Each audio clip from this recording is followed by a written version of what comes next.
प्रसार भारती अभिलेखागार की प्रस्तुति सदाबहार सुनहरे दौर का अनमोल खजाना। बातों बातों में मुलाकातों में हमने कहा क्या, उनसे सुना क्या, जिनसे मिले हम उनसे मिलो तुम। बातों बातों में, बातों बातों में, बातों बातों में, बातों बातों में।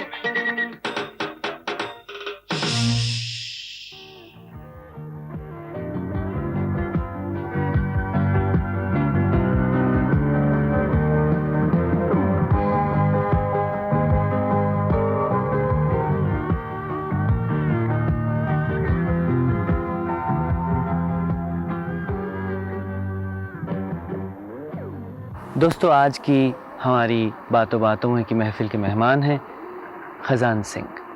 खजान सिंह, जी हाँ, वही खजान सिंह जिन्होंने अभी हाल ही में हुई एशियन गेम्स जो सियोल में हुई, उसमें 35 सालों के बाद हिंदुस्तान के लिए स्विमिंग में सिल्वर मेडल जीता। कितने गौरव, कितने सम्मान की बात है। आज हम उनसे मिलेंगे, मुलाकात करेंगे और बातों बातों में उनकी ज़िंदगी में झांकने की कोशिश करेंगे। लेकिन थोड़ा इंतज़ार करना पड़ेगा आपको। अभी फ़िलहाल वो प्रैक्टिस कर रहे हैं।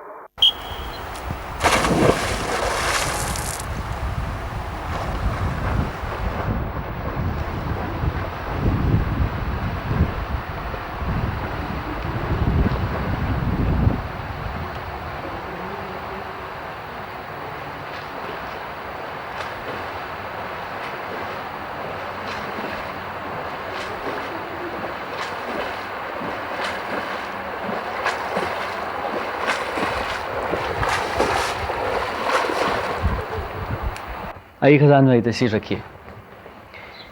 हमें हुजूर ऐसे लग रहा है कि अब आपको तो आदत है 8-10 घंटे की पानी में रहने की, तैरने की, और हमने आपको ये बंद कमरे में बंद कर दिया। तो कहीं आप पानी के बगैर नर्वस तो नहीं हो रहे हैं? नहीं, ऐसी कोई बात नहीं है। मेरे पास एक पानी का गिलास अभी भी रखा है। लेकिन नर्वस तो क्या, जो आपने लाइट और कैमरा और ये माइक जो साथ में लगा दिया और एक आप बैठ गए मेरे पास टांग खींचने के माहिर, तो यहाँ तो अच्छे अच्छे के पसीने छूट जाते हैं। मैं तो एक खजान हूँ। तो इससे पहले भी कभी आपके पसीने छूटे? हाँ, देखिए, हम स्विमर हैं, कॉस्ट्यूम में रहने वाले जी। लाखों लोगों के बीच में हम स्विमिंग कर सकते हैं एक स्विमिंग कॉस्ट्यूम। लेकिन जब हम जाते हैं एक माइक के सामने तो हमारी हालत ख़राब हो जाती है। इवन कोई भी प्लेयर हो, कोई प्लेयर ऐसा है जो बोल पाता है सही। एक बार की बात है, जब हम गोवा में गए थे अर्थ रन के लिए, वहाँ करतार जी, मैं दोनों थे। तो सब लोगों ने स्पीच दी तो पब्लिक ने बोला वी वांट करतार खजान। तो पसीना तो वैसे ही छूट गया था। लेकिन बड़ी मुश्किल से मैंने रिक्वेस्ट करके करतार को उंगली लगा के मैंने कहा, भाईजान जरा आप जाइए, आप मेरे से सीनियर हैं। तो उन्होंने जाके तो अपनी पंजाबी भाषा में 2-4 वर्ड बोल दिए और आके बैठ गए। उन्होंने फिर बोला वी वांट खजान, तो बस वहीं हालत ख़राब हो गई। माइक के पास किसी तरह पहुंचा तो बनियान जो शर्ट थी वो सब कुछ तो भीग चुकी थी पसीने में। तो जब खड़े देखते लोगों ने बोला कि थैंक यू ही बोल दो अगर कुछ नहीं बोल पाते तो। तभी फिर मुंह से एक ही वर्ड निकला, भाईजान मुझे स्विमिंग करा लो, लेकिन मैं माइक के सामने नहीं बोल पाऊंगा। लेकिन आज तो आपको माइक के सामने बोलना पड़ेगा। अब दो डर है ना, एक तो आप बैठे हैं, दूसरा फिर माइक, और फिर इतनी स्ट्रॉन्ग है लाइट, और साथ में माइक और साथ में कैमरा। तो खजान भाई, सबसे पहले हमें ये बताइए कि आप कहाँ के रहने वाले हैं, आपने अपनी स्कूलिंग कहाँ से की, और स्विमिंग का शौक आप कब से? रहने वाला तो मैं दिल्ली का हूँ, और एक छोटा सा गांव है दिल्ली में, मुनीर का गांव जी। और रहा स्विमिंग का हिसाब, पहले इतना शौक नहीं था। हम गांव के रहने वाले हैं, जाट लोग हैं। पहले क्या है, हमारे अभी भी भैंसे रखते हैं और उनके लिए एक तालाब बना देते हैं जिसमें वो पानी पी सके और नहा सके। वो भैंसों को लेके जाते थे हम, पास में स्कूल था एकदम साथ में, स्कूल से जाते थे भैंसों को लेके, उनको नहलाने के लिए उन्हीं की पूंछ पकड़ के हमने स्विमिंग सीख ली। जी। तो किस उम्र से आप ने तालाब में स्विमिंग करना शुरू किया? उस तालाब में जो मेरे गांव में जोड़ जिसको बोलते हैं हम अपनी भाषा में, वो उस टाइम मैं करीब 6 साल का हूँ, 5-6 साल के आसपास। अच्छा। खजान भाई, अपने गांव के छोटे से तालाब में स्विमिंग करने के बाद कब और कैसे आप नेशनल या स्टेट लेवल के स्विमर बने? जनाब, इसके बीच में तो काफ़ी रोमांचक स्थिति रही, जी। जिसमें कि जिसको एक मकरा बोलते हैं ना, एक छोटा सा वर्ड, एक तो नंबर 1 मकरा में था। जी। घर वाले कुछ भी काम बोले, भाई ये करना है, तो मैं नहीं करता था, छुप जाता था, भाग जाता था। ट्रेनिंग करनी है वो भी नहीं करता था। एक थोड़ी बहुत ट्रेनिंग करके ही मैं अपना स्टेट लेवल और जूनियर नेशनल लेवल पर वाटर पोलो और स्विमिंग में थोड़ा बहुत चला जाता था दिल्ली से 77 से और 81 तक। घर वाले भाई पिटाई भी करते थे। जब भाई कई बार पीटते थे तो माँ जी, क्योंकि घर में सबसे छोटा भाई हूँ, बच्चा उनका तो लाडला सबसे छोटा होता ही है, तो उनका प्यार ऐसा था कि जब कोई मारता पीटता था उधर उनको धमका देते थे, बोला नहीं ठीक है, छोटा बच्चा है, कर लेगा। उसके बाद जब मैं उस स्टेज से निकल के जी। 81 में जब मैं सिलेक्ट किया गया वर्ल्ड जूनियर वाटर पोलो के लिए, तो मेरे के दिल में एक थोड़ा सा आया था कि कुछ करके देख ले, क्योंकि शायद इंडिया छोड़ के फॉरेन घूम लूँ। जब उस मौके पर मैं पहुंचा तो मैं सिलेक्ट भी किया, टीवी में बताया गया भी हमारे पास एक ही लेफ्ट हैंडर है स्विमर, खजान सिंह, और जो कि वाटर पोलो में 2 लेफ्ट हैंडर जरूर चाहिए और वो एक है। उसके बाद मुझे जब लास्ट पॉइंट पे टिकट बन गया, सब कुछ तैयार हो गया था और किसी कारण की वजह से मेरे को रोक दिया गया। मैं उसी दिन अपना स्विमिंग, वाटर पोलो और स्विमिंग से इंटरेस्ट खत्म हो गया और मैं घर आके बोला मैं आज के बाद स्विमिंग और वाटर पोलो नहीं खेलूँगा। अच्छा। लेकिन मेरे भाई इंदौर बीएसएफ में है, बालकिशन, वो इंदौर से आए उसी टाइम, लकीली छुट्टी आ गए वो। उन्होंने कहा भाई क्या हुआ, तो मैं बताया अपना सारी स्टोरी, ये बात हुआ जो भी बताया। तो उन्होंने कहा, सारे भाई बैठे थे, फादर भी थे, बोला भाई मैं सिर्फ एक चीज़ भी ज़रूर बताऊंगा आपको, मुझे 20 दिन का टाइम चाहिए, तुम्हारे 20 या 22 दिन के बाद स्कूल नेशनल था गांधीनगर में, गुजरात में। बोले 20 दिन अगर आप मेरे अंडर ट्रेनिंग करेंगे जी, तो मैं कुछ सोचता हूँ तुम कुछ कर सकते हो। मैं बोला मेरा दिल टूटा हुआ, मैं नहीं करता हूँ। तो उनको घर वालों ने, फादर ने बोला एक बार करके देख लो, बकरा तो हुई नहीं। तो सोचा चलो एक चांस देख लेता हूँ। उसके बाद क्या हुआ, जब मैं स्विमिंग पूल में आया तो उन्होंने एक शर्त रखी थी कि जो मैं कहूँगा तुमको करना है, मेरे को कभी उल्ट के जवाब नहीं देना। उन 22 दिनों के लिए? 22 दिनों के लिए मैं एग्री हुआ। पानी में जाते थे, सुबह 6 साढ़े 6 बजे पानी में आते थे, 10:30 11 बज जाते थे। भाई वहीं पे ब्रेकफास्ट, आमलेट वामलेट जो मंगाते थे, अंडा वंडा वहीं खिला देते थे। शाम को फिर लाते थे, ट्रेनिंग करते। तो वो हाथ में एक घंटी रखते थे, जो घंटी के हम यूज़ करते थे, उसके अंदर जो लंबी रेस होती है उसमें बताने के लिए कि लास्ट लैप है। घंटी बजाए, अगर हम ऊपर नहीं चढ़ पाते तो डंडा फेंक के मार देते। अच्छा। उस स्थिति में बीच में कई बार दिल टूटा, मैं नहीं करता ट्रेनिंग, क्योंकि बहुत हार्ड वो था। मैं मना भी किया तो भाई बोले नहीं नहीं आप करोगे, और किस तरह मुझे स्कूल नेशनल पर ले गए। लास्ट 2-3 दिन में मुझे रिलैक्स दिया और मैं फिट हो गया। मैं 5 गोल्ड मेडल जीते रिकॉर्ड के साथ, जिसमें कि अभी भी मेरे 1-2 रिकॉर्ड बाकी हैं। अच्छा। और ये 81 की बात है स्कूल नेशनल में, और वो शायद अभी मेरे ख्याल से भगवान ने चाहा तो 2-3 साल और चलेंगे। वाह।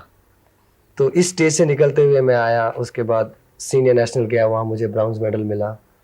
फिर मिस्टर आर एन यादव वहाँ थे, इन्होंने उसी time he the manager CRPF team और पुलिस टीम, इन्होंने वहीं पे मेरे को बात किया और सीआरपीएफ में ज्वाइन कर लिया एज सब इंस्पेक्टर। अच्छा, तो अब आप सीआरपीएफ में? हाँ जी। क्या पोस्ट है आप? सीआरपीएफ में डीएसपी। तो आप ऑफिस वगैरह जाते हैं कि नहीं? हाँ, थोड़ा बहुत करना पड़ता है ऑफिस वगैरह का। इसलिए तो नहीं कह रहे हैं कि टीवी पे बोलना पड़ रहा? नहीं नहीं नहीं, ऐसी कोई बात नहीं है, लेकिन थोड़ा बहुत करना पड़ता है। अच्छा। क्योंकि ना कि किसी उसके लिए, दबाव के लिए, थोड़ा बहुत हम खुद भी करना चाहते हैं, क्योंकि कल को स्पोर्ट्स कब तक रहेगा। स्पोर्ट्स छोड़ के हम कल को उस फील्ड में भी जाएंगे और हमें कुछ नहीं आएगा तो जूनियर हमारे साथ खेलेंगे। बिल्कुल। तो इसलिए हमें स्पोर्ट्स का थोड़ा स्पोर्ट्स के साथ इसका टीवी का कुछ सर्विस का देखना पड़ता है। खजान भाई, आप तो स्विमिंग के सिलसिले में काफ़ी विदेश जाते रहते होंगे, तो जाहिर है कि वहाँ के स्पोर्ट्समैन जो हैं विदेशी, उनसे भी मिलते होंगे। तो हमारे हिंदुस्तानी जो स्पोर्ट्समैन हैं और विदेशी स्पोर्ट्समैन, उनमें क्या फ़र्क महसूस करते हैं? फ़र्क तो क्या, वहाँ के मैं आपको बताऊँ, लड़के तो छोड़ो, एक थोड़ा सा अपना एक्सपीरियंस बताता हूँ। जब मैं जाया ऑस्ट्रेलिया में रहा, लड़के तो छोड़ो, वहाँ की लड़कियाँ जब हमने देखी, हम पहले दिन इंस्टीट्यूट ऑफ स्पोर्ट्स में गए, मेरे साथ विल्सन चेरियन था।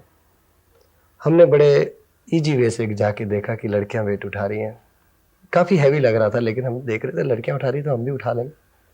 तो लड़कियों का टर्न खत्म हुआ तो हम गए, मैं और गुलशन जब टर्न गया तो बड़े प्यार से मैं एक बार ऐसे ही उठाया तो वो हिल ही नहीं रहा, उठाना बात दूसरी है। तो मैं विल्सन को बोला भाई उठ नहीं रहा, क्या करें? विल्सन बोला मैं देखता हूँ। तो विल्सन ने भी कोशिश किया, वो तो उठेगा तो नहीं क्योंकि बहुत हैवी था, नियर अबाउट 80 और 100 kg। लड़कियां ऐसे आराम से उठा रही थी जैसे कि वो कोई फूल हो।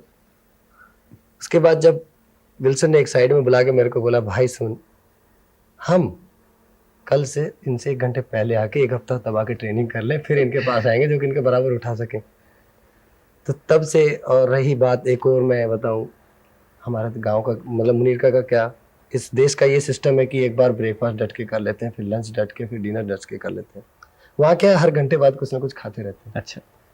जब हम गए तो मेरे कोच की मिसेज ने मुझे खाना ब्रेकफास्ट बना के दिया, और लंच हम थोड़ा लाइट लेते हैं क्योंकि शाम की ट्रेनिंग के लिए थोड़ा मुझे, तो ब्रेकफास्ट में अच्छा हट के कर लिया। तो देख रही थी काफ़ी देर से कि क्या खाते हैं, इतने से आदमी हैं और खाते इतना है। तो उसके 1 घंटे बाद फिर पूछा कुछ खाना है, तो हम एक बार खा के बैठ चुके अच्छी तरह, पेट खुला कहाँ से खाएंगे, और उनके लोग क्या दबादब खाते रहते हैं। तो हमारे उधर में काफ़ी फ़र्क है, थोड़ा बहुत टेक्निक्स का फ़र्क है, ट्रेनिंग का भी, ये तो आम बात। लेकिन मेरे 2 एक्सपीरियंस थोड़े ज़्यादा थे तो ये थोड़ा। खजान भाई 8-10 घंटे तो आपका वक्त स्विमिंग में बीतता है, तो जब आपको खाली वक्त मिलता है तब आप क्या करते हैं, क्या शौक हैं आपके? एक्चुअली मुझे फिल्में देखने का बहुत शौक है। Films, Hindi films? Hindi film, खासकर धर्मेंद्र की। अच्छा। जो कि वो भी एक जाट है और उसकी फिल्म देखने का, भाग के भी देखते थे घर से, छुप छुपा के भी, और भी देखते थे, लेकिन 80% या 70% धर्मेंद्र की फिल्म देखते थे। उसके बाद मुझे उनसे मिलने को मौका भी मिला। अच्छा, कहाँ? जयपुर में एक जाट सम्मेलन हुआ था जहाँ कि उसको भी बुलाया गया, धर्मेंद्र जी को, और मेरे को भी बुलाया गया। तो वहाँ वो बैठे हुए थे, तो मैं थोड़ा लेट हुआ था क्योंकि रास्ते में काफ़ी प्रॉब्लम होगी जयपुर में पहुँचते पहुँचते। तो उन्होंने दूर से कहा कि लग तो रहा है कोई स्पोर्ट्समैन, लेकिन अब पता नहीं है ही या नहीं। जब मैं उनके पास पहुंचा तो लोगों ने इंट्रोड्यूस कराया। उधर करीब 35-40 हज़ार आदमी जाट लोग इकट्ठे हुए थे। अच्छा। और उनको खून से तोला गया था। अच्छा, धर्म जी को? हाँ, और मैं भी वहाँ बुलाया गया था एक स्पोर्ट्स बेस से, और मुझे भी प्राइज़ दिया गया था। तो धर्मेंद्र जी बड़े खुश होकर उठे, बोला देखो भाई, जाट तो बहुत कम दिखाई देते हैं, और हर फील्ड में मैं चाहता हूँ जाट भी आगे आए। और मैं एक जाट देखा जिसने 35 साल का रिकॉर्ड तोड़ा स्विमिंग में, और उठा के डांस किया उन्होंने, ऐसे मतलब इंजॉय किया, और 11,000 रुपया दिया। हसन भाई, आपने हिंदुस्तान के लिए 35 साल के बाद सिल्वर मेडल जीता स्विमिंग में, तो ये मेडल जीतने के कुछ लम्हा पहले और जीतने के कुछ अर्सा बाद आपको क्या महसूस हुआ, आपकी क्या फीलिंग्स थी, ये हमें बताइए। पहले तो ये था कि एक तो दिमाग में टेंशन, और थोड़ा एक जीतने के लिए कुछ, क्योंकि 35 साल का एक गैप था जो हमारे स्विमिंग में अभी तक 35 साल तक किसी ने मेडल नहीं लिया। और थोड़ा टेंशन इसलिए था कि मैं इस इवेंट में जीतना ही है, अपने देश के लिए कुछ लेना ही है, अपने देश का फ्लैग ऊपर चढ़ाना ही है, इसलिए ये टेंशन था जी। उसके बाद जब इवेंट हुआ, ख़त्म हुआ, टच किया, जब मैं दीवार टच करके पलट के देखा उस टाइम घड़ी को, तो मेरे नाम के सामने मैं टाइम नहीं देखा, मैं टाइम भूल गया, टाइम क्या देखना है। नाम के सामने देखा 2 लिखा हुआ है, यानी सिल्वर। मैं उसको देख के खुश हो गया, क्योंकि 35 साल के बाद चलो सिल्वर ही ठीक है, मिल तो गया। क्योंकि तब भी बहुत हम तीनों ने रिकॉर्ड किया, एशिया रिकॉर्ड किया, काफ़ी फाइट की।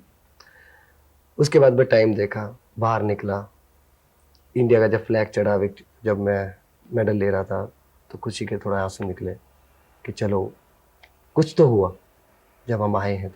जी। जब वापस में एयरपोर्ट पे आया इंडिया में, जब वापस आए, नहीं उससे पहले भी हमने, जब मैं वापस कैंप में आप विलेज में आया तो डिस्को में गए, डांस किया, मतलब थोड़ा बहुत जो होता है एंजॉय की, खुशी तो होती है। पब्लिक ने उठाया, घुमाया, मेरे जितने कॉन्टिनेंट थे अपने इंडियन टीम गेम्स के, सब बड़े खुश थे, मिले बड़ी खुशी से। जब वापस में आया इंडिया, दिल्ली एयरपोर्ट पे उतरा, तो मेरे गांव से करीब 3-3.5 हज़ार आदमी गए हुए थे। अच्छा। मेरी सीआरपीएफ की टीम विद ड्रेस गई हुई थी, इतना अच्छा ऑनर किया। और उन्होंने मुझे माला शाला पहनाई, पैसे की भी और फूल मालाएं भी, बाजा लेके गए, डांस भी किया, और मंदिर में लेके गए जो हमारे बाबा गंगनाथ मंदिर है, जिनको कि हमारा पूरा गांव मानता है। अच्छा। मंदिर में ले गए, वहाँ पटाखे चलाए, रात को करीब 3-3:30 बजे का सुबह का टाइम था, पटाखे चलाए। और जहाँ के गांव में औरतें नहीं आती थी, वो भी पटाखे सुन सुन के, और गांव से पता चल गया कि खजाना आ गया, क्योंकि इतने लोग गए हुए थे। शोर हुआ, प्रसाद बांटा, और कंधे पे बैठा के पूरे गांव में घुमाया। तो औरतें भी साथ साथ सब निकल के घर घर से आ गई। उससे चूची, मतलब बच्चे से, हमारे गांव में बोलते हैं चूची, बच्चा बाहर आ गया, गांव की भाषा में मीन बच्चे बड़े सब अच्छा, मेरे साथ आ गए। तो बहुत ऑनर किया तो उस टाइम में खुशी के आंसू आते थे। एक्चुअली हर एक कोई आते हैं जब उसको इतना ऑनर मिला, और गांव के अंदर, स्पेशली गांव के अंदर, क्योंकि गांव भी जहाँ आप रहते हैं वहाँ इतना अच्छा ऑनर मिले तो बहुत खुशी हाँ, होती जाहिर है। है। अच्छा खजान भाई, ऐसा माना जाता है कि जो व्यक्ति तैरता है वही डूबता है, तो आप तो बहुत ज़्यादा तैरते हैं, आपको डूबने से डर नहीं लगता? नहीं, कुछ ऐसा है, जो तैरता नहीं है वो किनारे पे बैठ के, पौड़ी पे बैठ के लुटिया से नहा लेता है, तो वो अंदर जाता नहीं और डूबने का कोई सवाल नहीं। लेकिन जो तैरता है उसको तो रिस्क लेना ही पड़ेगा, और जब रिस्क लेगा, को तैरने के लिए कहीं पहुंचेगा, नदी पार करनी है तो रिस्क लेना ही पड़ेगा। पार कर जाएगा नदी, लेकिन जी। रिस्क तो लेना ही पड़ेगा। जी अब जो तैरने वाले तो डूबते ही हैं, फिर उसके बाद जी जो लुटिया लेके नहाएगा, इतने उसको तैरना तो आता नहीं, वो अंदर जाएगा नहीं। जी। ये फर्क होता है। अच्छा खजान भाई, अब 88 में ओलंपिक्स हैं, तो उसके लिए आप से क्या उम्मीद रखी जाए, और आजकल आप की कोचिंग कौन कर रहा है? अब देखिए, 88 ओलंपिक के लिए तो मैं आपको बताऊं, मेरा काम है सिर्फ ट्रेनिंग करना। जी। वो मैं कर रहा हूँ। मुझे इस टाइम दिल्ली में ट्रेनिंग में सहारन यादव साहब मेरे कोच हैं जो दे रहे हैं, अच्छा। पुलिस के एसपी हैं। ट्रेनिंग करना मेरा काम है, ऊपर भगवान के हाथ में। तो वो देख, ट्रेनिंग मैं करता रहूँगा, और ओलंपिक में शायद चांसेस भी बन जाए किसी न किसी तरह। प्रैक्टिस करूँगा ओलंपिक के लिए, ओलंपिक में मेडल लेने के लिए, लेकिन आगे ऊपर वाले के हाथ में। ऊपर वाले के। खजान भाई, जैसा कि आपने शुरू में कहा था कि आपको पसीना बहुत आता है, तो अब लग रहा है कि आपकी कमीज तर हो चुकी है, तो अब मेरे ख्याल में। विपिन भाई, बड़ा बड़ा शुक्रिया, जो आपने, ये प्रोग्राम भी खत्म होते जा रहा है और मेरा प्रैक्टिस का भी टाइम होता जा रहा है। जी। और अभी तक तो आप सबको बोलते थे भाई शुक्रिया, आज मैं आपको बोल रहा हूँ बड़ा बड़ा शुक्रिया आपका। नमस्कार। नमस्कार।